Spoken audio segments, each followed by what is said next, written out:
Braving the elements this morning, Border Force staff launched a second round of strikes today, calling for a 10% pay rise instead of the 2% the government's offered to weather the cost of living crisis. We want decent pay! For the last 10 years, a lot of our members have actually had no pay rise whatsoever. Obviously this year, with the cost of living crisis, it's just meant that it's just tipped people over the edge. And people just can no longer meet a basic standard of living. We've got members who have come to us really struggling to pay their bills, worried about childcare. We're now thinking about setting up a food bank at Gatwick for our members. 1,000 staff have walked out at Heathrow and Gatwick in London, as well as Manchester, Birmingham, Cardiff and Glasgow airports, with military personnel and civil servants checking passports instead, and limited disruption as a result. But it's not just airports. Train workers on 2 lines are on strike today and tomorrow, with more planned next month, and driving instructors continue their rolling walkout. Public sector strikes will continue into the new year, with ambulance workers in England and Wales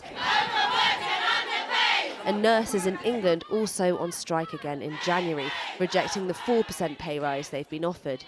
Junior doctors, who've been offered 2%, are also being balloted. The British Medical Association says 4 in 10 are actively planning to quit the NHS as soon as they can find another job. If that comes to fruition, if so many people make their New Year's resolution to leave the NHS, then we'll be in real trouble. Patients will be in real trouble, and those of us left in the NHS will be really struggling to provide the care, to give the patients care that people deserve. Public sector workers across the country are protesting against real terms pay cuts driven by inflation.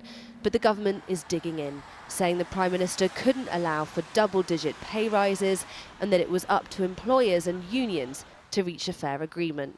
Inflation, now above 10%, hit a 41-year high in October. The same month public sector pay in real terms hit a 19-year low. Wages down as just about everything else goes up.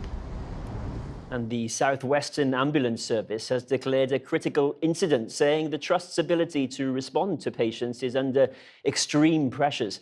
The service said 482 patients were waiting for ambulances across the region this morning, while more than 100 people were awaiting handover at hospitals.